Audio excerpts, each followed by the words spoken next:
Lyon 15 mars 2026, il est exactement 6h15 du matin. Imaginez la scène, Laurent Wauquiez vient tout juste de raccrocher son téléphone.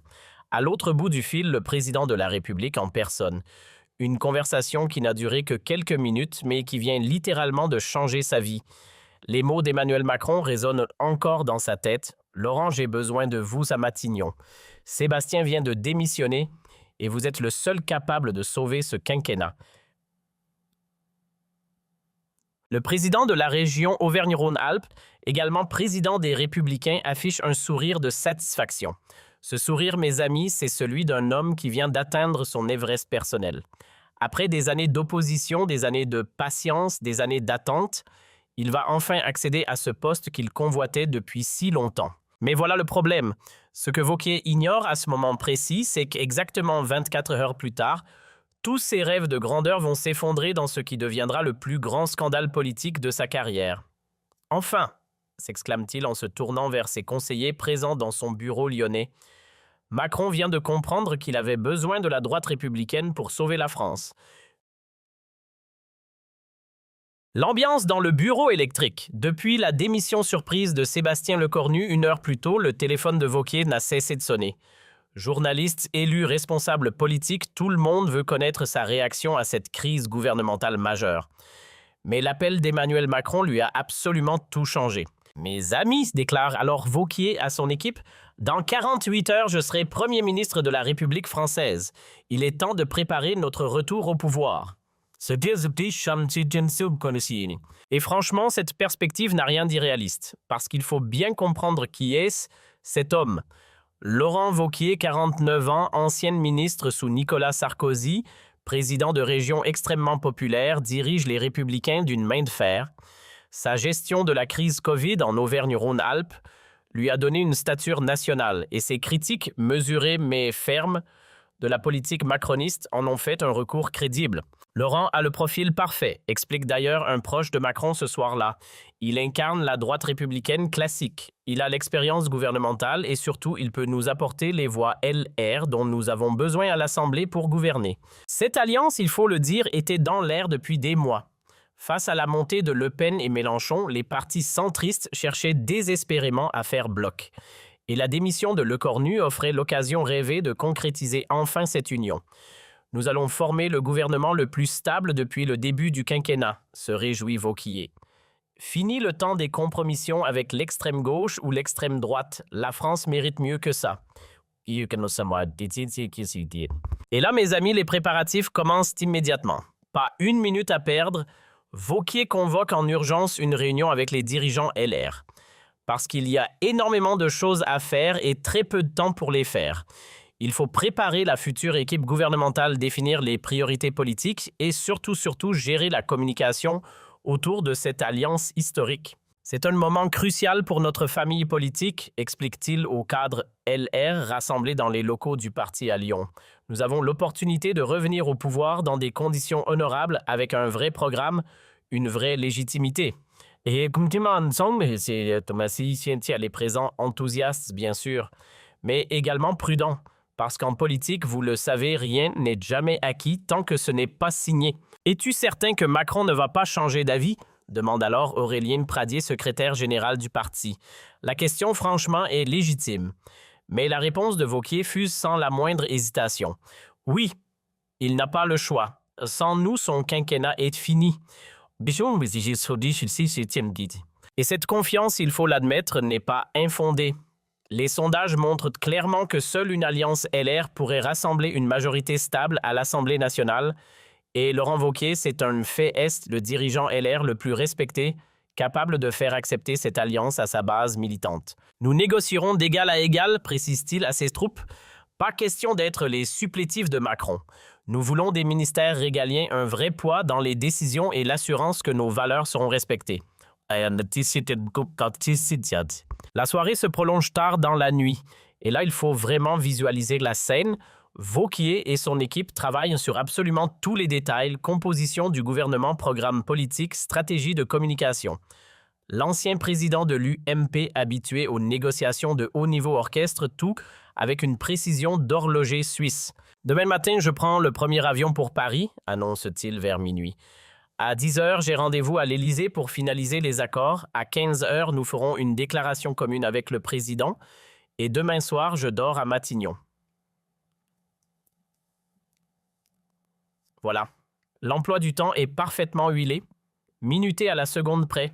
Wauquiez a même prévu l'annonce de sa nomination aux principales rédactions, la composition de son cabinet et les tout premiers dossiers à traiter en urgence. Laurent est dans son élément, observe un conseiller. Il a attendu ce moment toute sa vie. Voir comment il gère cette transition montre qu'il était vraiment fait pour ce poste. Donc, effectivement, Wauquiez rayonne littéralement. Après des années d'opposition, parfois très difficiles après les échecs électoraux répétés de la droite, il va enfin pouvoir mettre ses idées en pratique au plus haut niveau de l'État. Cette nomination va redonner espoir à tous ceux qui croient encore aux valeurs républicaines, déclare-t-il à la presse locale avant de partir pour Paris. La France a besoin d'un gouvernement sérieux expérimenté qui ne se contente pas de faire de la communication, mais qui agit vraiment. Le lendemain matin, le voyage en avion vers la capitale tout simplement triomphal. Wauquiez est accompagné de ses principaux collaborateurs, tous galvanisés par cette perspective incroyable. Et dans l'avion, les journalistes présents notent quelque chose de frappant, son assurance, sa sérénité, sa préparation absolument minutieuse. Il ne montre aucun signe de stress, rapporte un reporter de France Inter. Laurent Wauquiez semble vraiment prêt à assumer cette responsabilité historique. L'arrivée à Roissy, parlons-en, parce que c'est un véritable événement médiatique. Une véritable meute de journalistes attend le futur Premier ministre sur le tarmac. Et Wauquiez, élégant dans son costume sombre, répond aux questions avec le sourire et l'assurance de celui qui maîtrise parfaitement son sujet. Monsieur Wauquiez, comment envisagez-vous cette alliance avec Emmanuel Macron? Dans l'intérêt supérieur de la France, répond-il sans hésiter. Nous traversons une période difficile et il faut savoir dépasser les clivages partisans pour rassembler les Français autour de l'essentiel. Quelles seront vos premières mesures? Nous nous concentrerons sur l'économie, la sécurité et la réconciliation nationale. La France mérite un gouvernement qui agit plutôt qu'un gouvernement qui communique. Et là, il faut bien le reconnaître, chaque réponse est pesée au trébuchet, chaque mot calculé. Wauquiez donne littéralement l'impression d'un homme d'État déjà en fonction, maîtrisant parfaitement les codes et les enjeux du pouvoir. Direction l'Élysée, 16 mars 2000, 26 9h30. Il arrive avec 15 minutes d'avance au palais présidentiel. Et ce n'est pas un hasard. C'est un symbole.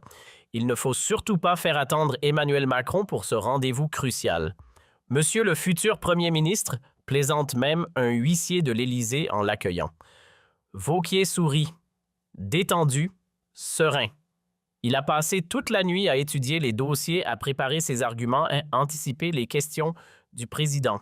Rien n'a été laissé au hasard. L'entretien avec Macron, prévu pour durer 2 heures, doit finaliser absolument tous les détails, composition du gouvernement, répartition des portefeuilles, programme commun, calendrier législatif. Rien n'est laissé de côté. Et Wauquiez est venu avec un dossier complet, fruit du travail acharné de toute la nuit. Et Emmanuel était impressionné par sa préparation, confiera plus tard un conseiller de l'Élysée. Laurent avait réponse à tout. Il maîtrisait tous les sujets. Il avait une vision claire de ce qu'il voulait faire. 10 heures précises. Les deux hommes se retrouvent enfin dans le bureau présidentiel. L'atmosphère cordiale mais business-like, chacun sait parfaitement l'importance de ce moment pour l'avenir politique français. Ce n'est pas un rendez-vous comme les autres, c'est un rendez-vous qui peut changer le cours de l'histoire. Laurent, je suis ravi que vous acceptiez cette mission, commence Macron. La France a besoin de stabilité et votre expérience sera précieuse. Monsieur le Président, c'est un honneur de servir la République dans cette période difficile, répond Wauquiez. Et là, les négociations avancent. Elles avancent bien. Elles avancent même trop bien, peut-être. Parce que Wauquiez obtient pratiquement tout ce qu'il demande, absolument tout. Le ministère de l'Intérieur pour LR, celui des Finances, celui de l'Éducation. Macron semble prêt à accepter absolument tous les compromis possibles et imaginables.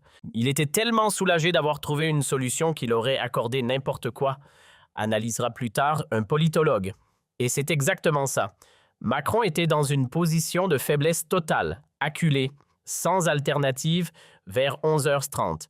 Alors que tout semble désormais finalisé, que les derniers détails viennent d'être bouclés, Le téléphone présidentiel sonne. Macron décroche, il écoute quelques secondes, et là, attention, son visage pâlit visiblement. « Excusez-moi, Laurent, je dois prendre cet appel. » Wauquiez, lui, attend dans le salon attenant, totalement confiant.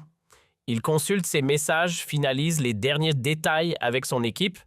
Dans quelques minutes seulement, il sera officiellement Premier ministre de la République française. C'est une question de temps, de quelques instants. Mais voilà, l'appel se prolonge. Et à travers la cloison vitrée, le visage de Macron exprime une surprise de plus en plus grande, de plus en plus forte. Quelque chose ne va pas. Quelque chose cloche. Wauquiez ne le sait pas encore, mais son destin est en train de basculer. À 11h45, Macron réapparaît enfin, l'air troublé. Très troublé même. Nous avons un problème. Sébastien vient de me rappeler. Il retire sa démission. Et là, le monde s'écroule littéralement autour de Wauquiez. Comment ça, il retire sa démission? Ce n'est pas possible. Si c'est possible, répond Macron visiblement embarrassé. Il a eu la nuit pour réfléchir et finalement, il souhaite poursuivre sa mission. Mais nous avions un accord. Proteste Wauquiez absolument incrédule. Vous m'aviez donné votre parole, Laurent. Je suis désolé, mais si Sébastien revient, je ne peux pas le refuser. Il connaît les dossiers, il a la confiance de l'Assemblée. Et la suite de cette conversation, un véritable cauchemar pour Wauquiez. Un cauchemar éveillé. Macron, visiblement embarrassé, tente maladroitement de justifier ce retournement absolument spectaculaire. Comprenez bien, Laurent, ce n'est que partie remise. Sébastien ne tiendra peut-être pas jusqu'à la fin du quinquennat. Mais Wauquiez n'en peut plus. Il coupe la parole au président d'une voix blanche glaciale. « Monsieur le Président, vous venez de détruire ma crédibilité politique. Comment voulez-vous que j'explique ça à mes troupes, à la presse, à la France ?» L'entrevue se termine dans un froid absolument glacial. Polaire. Wauquiez quitte l'Élysée humilié, furieux, complètement désabusé. En l'espace de quelques minutes seulement, ses rêves de Matignon viennent de se transformer en cauchemar politique pur et dur. Et la sortie de l'Élysée, mes amis, c'est un véritable calvaire. Parce que les journalistes qui l'avaient vu entrer triomphant quelques heures plus tôt le voient maintenant ressortir complètement défait. Le contraste est saisissant, brutal. Les vautours de la presse sentent immédiatement qu'il s'est passé quelque chose. Monsieur Wauquiez, confirmez-vous votre nomination X, aura-t-il? Un gouvernement LRLREM. Les questions fusent de toutes parts. Mais Wauquiez reste muet, le visage complètement fermé, impénétrable. Pas de commentaires pour le moment, lâche-t-il finalement avant de monter précipitamment dans sa voiture officielle. Mais son expression, elle trahit son amertume et sa colère, impossible à cacher. Le trajet de retour vers son hôtel se fait dans un silence absolu. Wauquiez, prostré sur la banquette arrière, consulte compulsivement son téléphone. Et les messages affluent de toutes parts, journalistes demandant des précisions cadres LR, inquiets conseillers cherchant désespérément à comprendre. Comment expliquer l'inexplicable, se demande un proche, parce que c'est exactement ça la situation. Laurent était à 2 doigts d'être Premier ministre de la République française. Et tout s'effondre à cause du caprice d'un seul homme, le Cornu. Car c'est bien ainsi que la situation est perçue dans tout l'entourage de Wauquiez. Le Cornu a joué avec les nerfs de tout le monde, il a provoqué une crise artificielle, il a fait miroiter une alternance, et finalement il est revenu sur sa décision, comme un enfant capricieux. C'est un manque de respect total envers les institutions, enrage un député LR. On ne joue pas avec la fonction de Premier ministre comme ça. Et l'humiliation est d'autant plus grande que tout avait été préparé, annoncé, médiatisé. Wauquiez avait mobilisé toute son équipe, préparé son gouvernement, donné des interviews. Et maintenant, il doit absolument tout annuler. 13 heures pile, la nouvelle officielle tombe comme un coup près. Sébastien Lecornu retire sa démission et reprend ses fonctions de Premier ministre. Le communiqué de l'Élysée est lapidaire, courte, séque, mais il signe littéralement l'arrêt de mort des ambitions de Wauquiez. Laurent était anéanti, témoigne un collaborateur. Il avait tout misé sur cette nomination et voir tout s'effondrer en quelques heures était absolument insupportable. Et puis, il y a cette conférence de presse improvisée à 14 heures, un exercice de style douloureux, pénible, presque insoutenable à regarder. Wauquiez debout, face à une trentaine de journalistes dans les salons de son hôtel parisien, tente tant bien que mal de sauver la face. Les circonstances ont évolué, déclare-t-il d'une voix tendue contenant à peine son émotion. Monsieur Lecornu a souhaité poursuivre sa mission et nous respectons cette décision. Mais les questions, elles sont absolument impitoyables, sans pitié. Monsieur Vauquier, avez-vous le sentiment d'avoir été utilisé? Comment qualifiez-vous ce retournement? LR va-t-elle maintenir sa confiance en Emmanuel Macron? Chaque question, mes amis, est un véritable coup de poignard, un coup direct planté en plein cœur. Vauquier tente désespérément de garder sa dignité, mais l'exercice est d'une cruauté absolue. Nous verrons dans les prochains jours quelle position adopter, élude-t-il visiblement. Et l'impact médiatique, alors là, c'est dévastateur. Tous les journaux du soir titrent une sur l'humiliation Vauquier, sur le fiasco de l'alliance LRLREM. Les caricaturistes, eux, s'en donnent à cœur joie. Ils représentent Vauquier avec une valise à la main plantée devant les grilles fermées de Matignon. La scène est grotesque, cruelle. C'est le syndrome du premier ministre fantôme, ironise un éditorialiste. Un homme qui a vécu 24 heures de rêve qui se sont transformés en cauchemars éveillés. Mais attendez, parce que le pire, mes amis, est encore à venir. Dans les jours qui suivent, les révélations s'enchaînent, les unes après les autres. Et ces révélations, elles changent complètement la nature du scandale. Des fuites savamment orchestrées, j'insiste, savamment orchestrées, montrent que Lecornu n'a jamais vraiment eu l'intention de démissionner définitivement. Jamais. C'était un coup de pression sur Macron, explique froidement un proche du Premier ministre. Sébastien voulait obtenir certaines garanties, certaines concessions. Sa prétendue démission n'était qu'un moyen de négociation. Et ces révélations, elles achèvent littéralement de ridiculiser Vauquier, parce que non seulement il a été écarté au dernier moment, mais en plus elle a été l'instrument involontaire d'un chantage politique. Un pion, un simple pion sur l'échiquier. Laurent a été utilisé comme un pion, reconnaît lui-même un dirigeant LR. Lecornu s'est servi de lui pour faire pression sur l'Élysée. C'est humiliant. Et là, l'onde de choc traverse les Républicains de part en part, de haut en bas, de gauche à droite. Énormément de cadres reprochent ouvertement à leur président d'avoir été beaucoup trop naïf, d'avoir cru beaucoup trop facilement aux promesses macronistes. Et franchement, quand on regarde les faits, difficile de leur donner tort. Comment peut-on être aussi crédule? Interroge un député LR, visiblement remonté. Laurent aurait dû se méfier. En politique, tant que ce n'est pas signé, absolument rien n'est acquis. Vauquier lui tente désespérément de limiter les dégâts en interne, de sauver ce qui peut encore l'être. Nous avons agi dans l'intérêt de la France. Se justifie-t-il devant le bureau politique du parti? Si l'opportunité s'était présentée, nous aurions eu tort de la refuser. Mais les critiques, elles, s'intensifient. Jour après jour, heure après heure, certains cadres LR les plus remontés réclament carrément sa démission de la présidence du parti. Laurent a perdu toute crédibilité, murmure-t-on dans les couloirs feutrés du parti. Comment peut-il continuer à nous diriger après un fiasco pareil? La droite républicaine est complètement divisée, fracturée en deux camps irréconciliables. D'un côté, les fidèles de Vauquier minimisent l'incident autant que possible. C'est de la politique, relativise-t-il. Ces choses-là arrivent. De l'autre côté, ses opposants internes saisissent immédiatement l'occasion en or pour l'affaiblir, pour lui porter le coup de grâce. Cette affaire révèle l'amateurisme de Laurent. Attaque un rival sans aucune pitié. Un vrai chef politique, un vrai, ne se serait jamais fait avoir comme ça. Et les sondages, alors là, ils confirment brutalement l'ampleur des dégâts. La cote de popularité de Vauquier chute de 15 points en une seule semaine. 15 points. En 7 jours, c'est absolument vertigineux.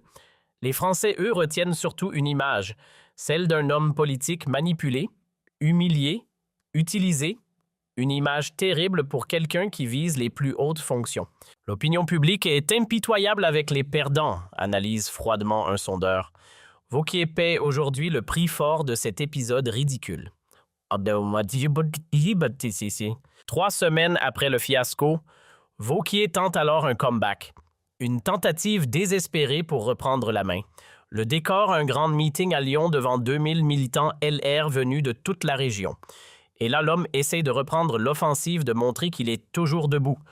Mes amis, nous avons vécu des moments difficiles, admet-il d'emblée. Mais nous ne devons pas nous laisser abattre. La droite républicaine a encore son rôle à jouer dans l'avenir de la France. Sauf que voilà, l'ambiance, elle n'est plus du tout la même qu'avant. Les applaudissements sont visiblement moins nourris, les sourires beaucoup moins spontanés, et l'autorité de Wauquiez, elle est durablement écornée. Ça se voit, ça se sent. Laurent essaie de faire comme si rien ne s'était passé, observe avec lucidité un militant. Mais tout le monde a encore en tête ces 24 heures où il s'est fait humilier publiquement. Les conséquences politiques, elles sont absolument lourdes et durables. L'alliance LRLREM, qui semblait parfaitement possible quelques semaines plus tôt seulement, est désormais tout simplement impensable, inimaginable. La méfiance règne désormais en maître entre les deux camps. Après ce qui s'est passé avec Laurent, comment faire confiance à Macron, s'interroge un cadre LR.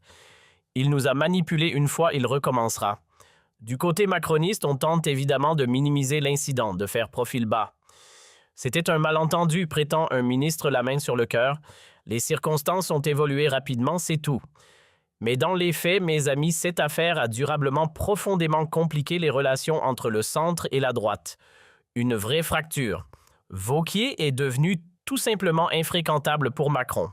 Et réciproquement. Laurent ne pardonnera jamais cette humiliation, prédit déjà un observateur politique. Et Macron, de son côté, sait parfaitement qu'il ne peut plus lui faire confiance. 6 mois plus tard, décembre 2026, le congrès LR se tient dans une ambiance électrique et les cicatrices visiblement ne sont toujours pas refermées. Wauquiez fait face à plusieurs candidats pour sa succession à la tête du parti. Plusieurs. Ces rivaux qui attendaient leur moment depuis des mois sont maintenant à l'offensive. L'affaire Matignon nous poursuit encore, reconnaît honnêtement un délégué. Laurent reste profondément marqué par cet épisode. Beaucoup se demandent s'il peut encore nous mener à la victoire. La campagne interne est acharnée, brutale, sans pitié. Les adversaires de Wauquiez n'hésitent pas une seconde à rappeler son fiasco de mars. Si c'était à refaire, je referais la même chose, affirme-t-il pour se défendre. Mais le mal, mes amis, est déjà fait, définitivement fait. Et au 3e tour du Congrès, le couperet tombe. Laurent Wauquiez est battu. De justesse, certes, mais battu quand même, par Valérie Pécresse, revenue sur le devant de la scène politique après sa défaite à la présidentielle. C'est la fin d'une époque, commente sobrement un journaliste politique. Voilà. L'humiliation infligée par Lecornu quelques mois plus tôt a finalement coûté la présidence de LR au président de région. Effet domino implacable. Dans son discours de passation, Wauquiez tente coûte que coûte de garder la tête haute. « J'ai servi ce parti de mon mieux », déclare-t-il dignement. « Mes successeurs sauront faire mieux que moi. » Mais dans les couloirs, l'amertume, elle est absolument palpable, tangible. Laurent ne se remet pas de cette histoire, confie un proche. Il se sent encore trahi par Macron et Lecornu. Aujourd'hui, près de 2 ans après cet épisode qui a marqué la politique française, Laurent Wauquiez continue ses fonctions de président de région en Auvergne-Rhône-Alpes. Il est toujours là, toujours actif, mais sa carrière nationale, elle semble désormais définitivement compromise, brisée, peut-être à jamais. Ces 24 heures ont cassé sa dynamique politique, analyse froidement un biographe. Laurent était sur une trajectoire ascendante, il montait, et tout s'est arrêté net à cause de ce fiasco. L'homme politique, habitué depuis toujours au succès, aux victoires, aux honneurs, a énormément de mal à digérer cette humiliation publique. Ça ne passe pas. Il en parle encore très souvent, témoigne un collaborateur proche. C'est resté comme une blessure ouverte, parce qu'au-delà de l'échec politique, mes amis, c'est l'orgueil de Wauquiez qui a été profondément touché. Habitué à maîtriser son destin, à tenir les rênes, à décider de tout, il s'est soudain retrouvé joué par les manœuvres d'autrui, comme un simple pion. Laurent a appris à ses dépens que la politique parisienne était impitoyable. Philosophe, un ancien ministre. Il était peut-être trop provincial pour ces jeux-là. Quant à Sébastien Lecornu, l'autre protagoniste de cette histoire, il continue tranquillement de diriger le gouvernement français. Et avec succès en plus. Sa manœuvre de mars 2026, si elle a détruit Wauquiez, et elle l'a détruit, soyons clairs, lui a parallèlement permis à lui de consolider sa position, de renforcer son pouvoir. Sébastien a montré qu'il était un tacticien absolument redoutable, reconnaît même un adversaire politique. Il a éliminé un concurrent potentiel tout en renforçant sa propre autorité. Coup double. Cette affaire, mes amis, restera dans les manuels d'histoire comme un véritable cas d'école de manipulation politique, un classique du genre.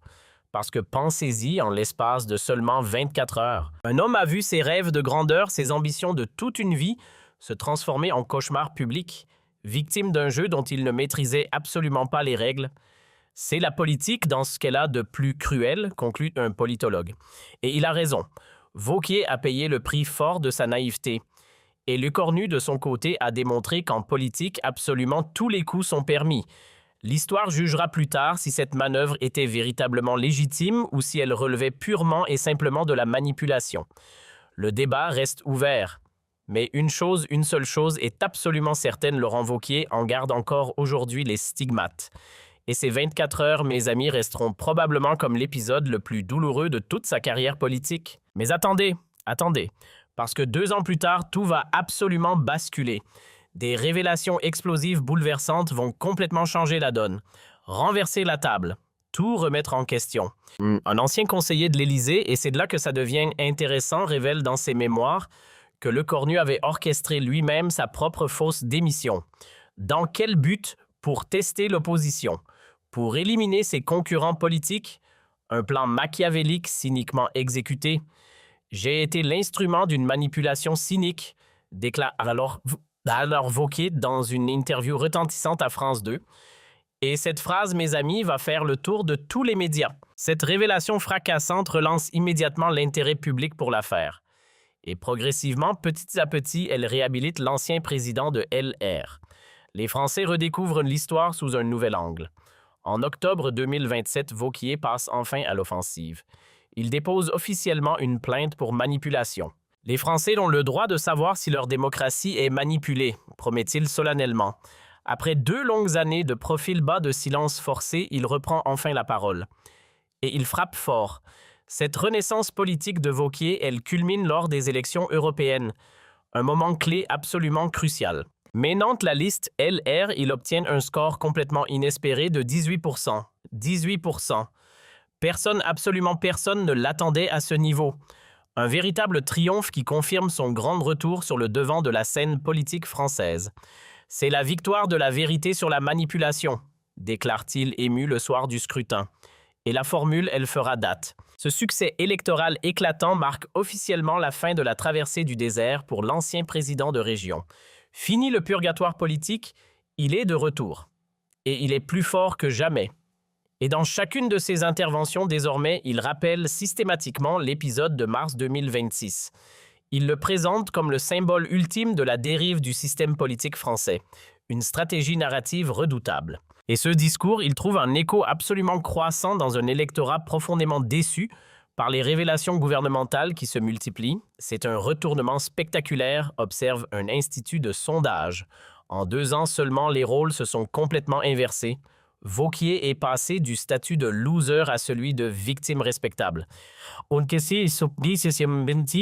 Cette popularité retrouvée, évidemment, relance naturellement toutes les spéculations sur l'avenir politique de l'ancien président de LR, et beaucoup, mais vraiment beaucoup, voient désormais en lui un candidat crédible pour la prochaine élection présidentielle. Lui-même, fin stratège, entretient soigneusement le suspense. « Je verrai le moment venu », répond-il invariablement aux questions sur ses ambitions. « Pour l'instant, je me concentre sur mon travail de reconstruction de la droite républicaine. » Parce que c'était bien là son objectif principal, mes amis. Son objectif ultime, rebâtir après les années de crise, reconstruire sur les ruines. Et son parcours personnel à lui, fait de chutes brutales et de renaissances spectaculaires, en faisait littéralement le symbole parfait de cette reconstruction. Le visage idéal. L'incarnation même. Laurent incarne la résilience, explique avec conviction un cadre du parti. Il a traversé l'épreuve la plus dure qu'on puisse imaginer et il en est sorti grandi. Cette dimension symbolique de son parcours, elle donne désormais à Wauquiez une autorité morale que très peu de ses concurrents peuvent aujourd'hui revendiquer. Parce qu'il est aux yeux de tous l'homme qui a résisté aux manipulations du pouvoir et qui en est ressorti vainqueur. Mon histoire personnelle rejoint l'histoire de notre famille politique, déclare-t-il avec force lors d'un meeting. Nous avons été humiliés, manipulés, méprisés, mais nous avons survécu. Et nous revenons plus forts. Aujourd'hui. Près de 3 ans après ces fameuses 24 heures qui ont failli briser définitivement sa carrière, Laurent Wauquiez peut enfin mesurer tout le chemin parcouru. Prenez conscience de ça, celui qui était sorti humilié des faits brisés de l'Élysée en mars 2026 est redevenu un acteur majeur incontournable de la politique française. Quel retour spectaculaire, quelle revanche. Ces 24 heures ont été les plus difficiles de toute ma vie politique, confie-t-il dans de rares moments d'intimité, mais paradoxalement, elles m'ont aussi appris l'essentiel. En politique, comme partout ailleurs, on ne grandit véritablement que dans l'épreuve. Cette philosophie de l'épreuve surmontée nourrit aujourd'hui toute son action politique. Elle est son moteur. Wauquiez se présente désormais comme l'homme qui a appris de ses erreurs, qui a payé le prix cher de sa naïveté et qui surtout en a tiré toutes les leçons possibles. Et ici, je ne referai plus jamais les mêmes erreurs, promet-il avec fermeté. L'expérience m'a rendu plus méfiant, oui, mais aussi beaucoup plus déterminé. Mes adversaires peuvent compter sur moi pour ne plus jamais me laisser manipuler. Et cette détermination nouvelle, mes amis, elle inquiète profondément ses adversaires politiques. Elle les fait trembler. Parce que le Wauquiez de 2027 n'est plus du tout, mais alors plus du tout le même homme que celui de 2026. L'épreuve l'a endurci, aguerri, elle l'a rendu infiniment plus redoutable, plus dangereux. Laurent